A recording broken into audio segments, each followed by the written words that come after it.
Hi and welcome to episode 4 of Verbl Physio. I'm Dr. Sudarshan and today I have questions from different communities, different fitness communities. A cyclist wants to know what exactly are the stretches that I need to do after my long distance cycling to reduce the soreness in my body. A runner wants to know how do I increase my speed and stride length.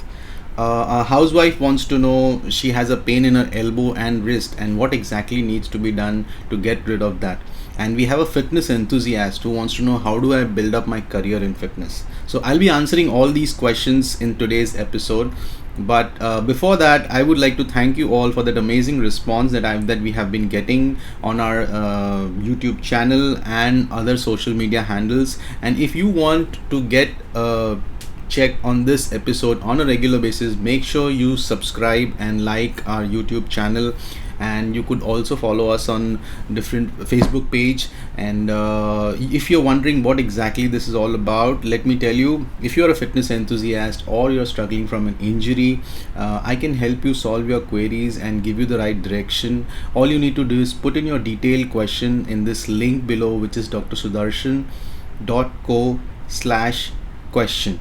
So this is the link. You can just copy this link, open it in a different browser and put in your details with your question, and I'll be more than happy to answer this question in the upcoming episode. So let's move on to our first question today.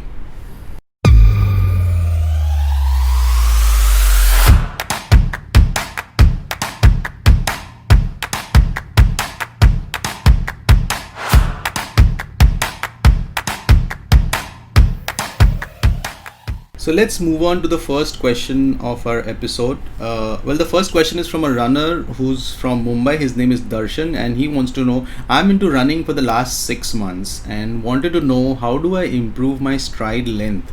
Though I have been trying to increase the distance between my legs while running, I still don't see a good amount of results. Firstly, thank you, Darshan, for putting in your question. And yes, stride length is nothing but the distance between the forward leg and the backward leg. Maybe it could be the toes, where you can actually calculate the distance between both the legs.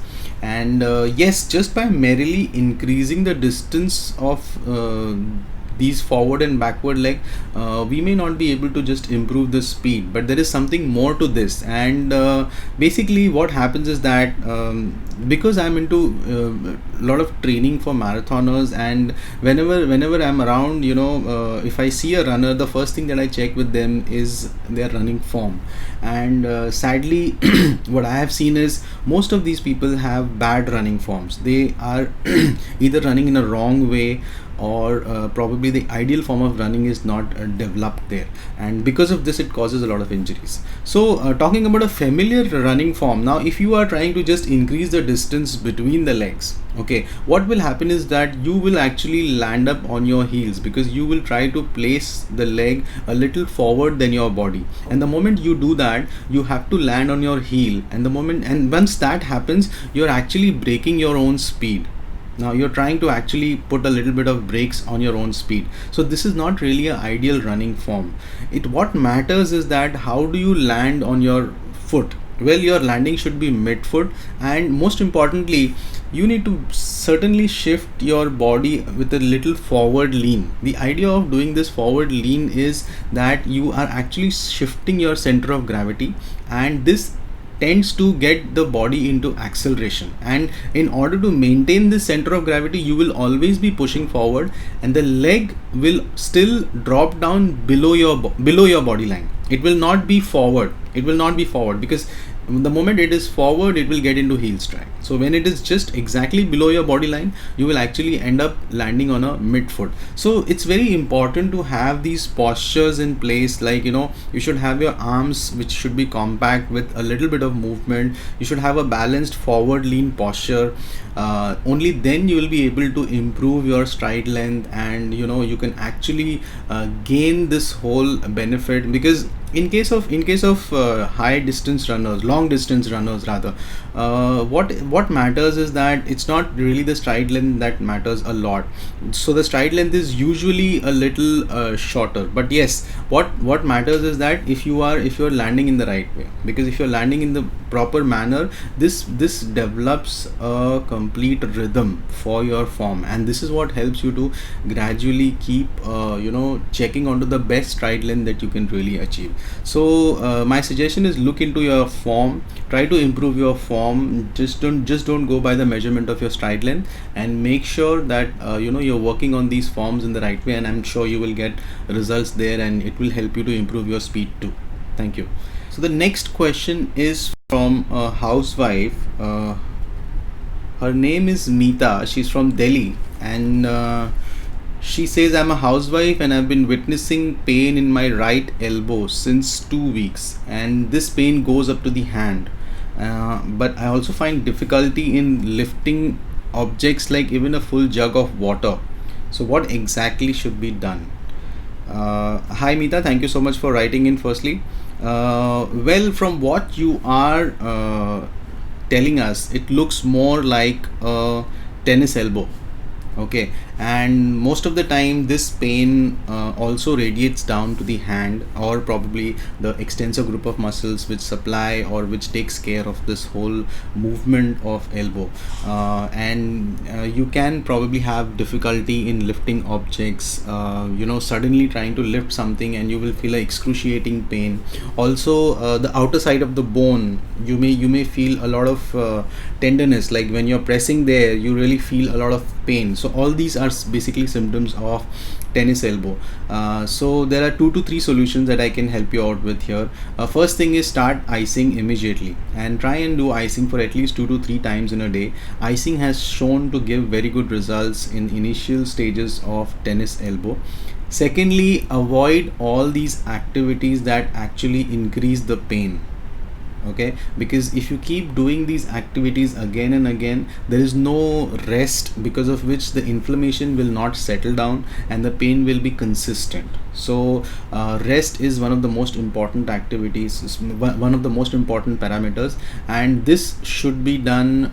You should ensure that you avoid lifting these objects and take care of it.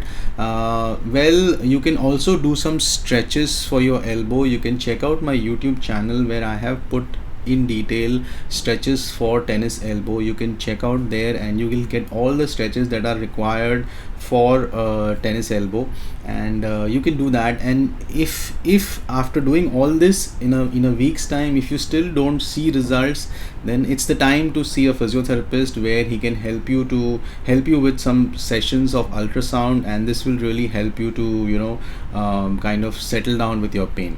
So you can do this. Yes. So the third question is from a cyclist from Nasik. Her name is Ankita. She wants to know, I'm a cyclist and attempt 150 to 250 kilometers on weekends. Are there any specific stretches that I need to do to avoid soreness and recover completely from this high endurance activity? Thank you so much, Ankita, for writing in, firstly. And yes, a lot of cyclists do these kind of weekend activities, which is maybe 100, 200, even sometimes 300 to 400 kilometers of cycling. And it's very important that there is a good amount of stretching session that is followed post cycling, because you tend to develop a lot of issues. For example, if you don't have the right kind of metrics as per your cycle, and also your posture, so these are some of the problems that you can actually end up having. You can get ankle pain because of tight shoes, or probably even because of putting your shoe too forward when it comes to pedaling on the cycle. So your foot should be placed exactly in the center. Secondly, you can get hand pain because of extra pressure that you would be putting around on the handle. Well, if the seat height is not ideal, and if you have too much of bending on the knee, that can even lead to knee pain. And one of the most common problems for cyclists is back pain. That's because they have to do a forward bending all the time, and in order to reduce this, it's very very important that your stretches, more or less, you actually end up using every part of the body, though you are just paddling and cycling. But then, because the upper body is in a same format or the same form position, same posture rather, so in order to get out of it, or probably just relax those muscles which have been into that posture for a very long time, these stretches are really important. So I think stretches for your wrist, shoulder, a back extensions, which is essentially very very important, since you're always in a forward bending position. So back extensions are very very important for cyclists.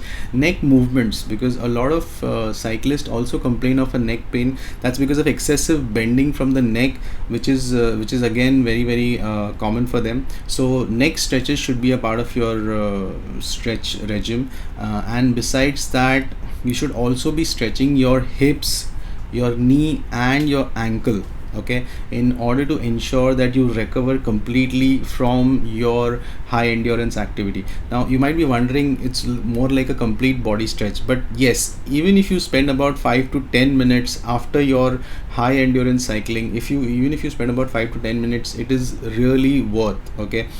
Instead of just completely neglecting or completely taking this part away from your exercise regime, you are actually inviting a lot of injuries, okay, and probably this can even clearly show up on your performance. So make sure you include these stretches as a part of your regime on a regular basis once you finish up with your complete distance, because just don't finish up your distance, keep your cycle and just go home. Make sure you have this stretching regime as a part of your regular activity, and good amount of icing and all also helps to reduce the soreness. But yes, stretching is a core important aspect. Thank you. The last question of the day is from fitness enthusiast. Her name is Shivani. She's from Mumbai and she wants to know, I want to become a fitness trainer. What are the ideal options and how much time it would take? Okay. So Shivani, thank you so much for writing in, and congratulations for this decision of becoming a fitness trainer. Well, today everyone is trying and becoming a fitness trainer, but it's very important, rather than telling you which course to pursue, I would rather tell you what not to do. Okay. So firstly, if you are doing this because you have attained a transformation journey, because you have lost maybe 15 to 20 kgs of weight over a period of time, and you felt that you are in the position of coaching people, understand that this is very very subjective, because it happened to you. It's not important that it can happen to everyone else, because when you deal with population, they have different problems, they have different issues, and you should have the expertise of knowing this with a basic logic. Okay, it cannot be just this experience, but you need the science, you need the logic to help these people. Okay. Secondly, don't join a course which talks about only one format of exercise to achieve fitness. Okay, for example, there are a lot of certification programs which deal only with gym based workout, whereas it has been shown that a lot of other formats of workout like yoga, pilates, TRX training, or even Swiss ball workouts, all these kind of formats do give very good results. So look at a holistic health offer. Okay, look at a certification which is providing you a holistic health, and most importantly, you should have a certification course which also talks about special population. When I say special population, it is about people who have issues like hypertension, diabetes, or probably even obesity, which is most common. Now all these are actually special populations. Okay, and there are different ways of managing these people. Now you cannot have one treatment that can go for everyone. It doesn't work like that, and you should have that expertise to understand how to deal with these people. Joints in Motion also has a online certification course where you can actually do this in just about 2 months span and cover all the videos, and it's an online training program followed by a lot of practicals into this whole certification, and this is affiliated by Ministry of Skill India initiative. You can actually check onto that. I can share the link in this video with you, and you can go ahead and check out that. And we already have a lot of fitness trainers, and I think they are doing a good job presently, and you could look at this option also. So thank you so much for putting in that question. And also about the time, how much time will it take? Well, once you become a trainer, it becomes a lifelong journey. Okay, if you want to be in this industry, you have to keep updating yourself, you have to keep reading more, you have to keep knowing more about exercises. Don't feel that one format and only one stringent form of workout is something that is going to help. I'm not doing something what I was doing 10 years back as a fitness service provider. That's because I realized that there are a lot of changes happening, and it's very, very important that you bring these changes to your people. Okay, so considering that this is going to be a lifelong process, so don't feel that one certification program will make you a trainer. You will have to go through a lot of certification programs, keep updating your knowledge, and make sure you add value to this industry. Thank you so much, and thank you everyone for watching this show. I hope I have answered your question, Shivani. Thank you everyone for watching this show, and we will meet up next week with your questions. If you want to put in your question, this is the link, drsudarshan.co/question, where you can put your question in detail, and I'll be more than happy to answer in the upcoming episode. So this is Dr. Sudarshan Singh signing off.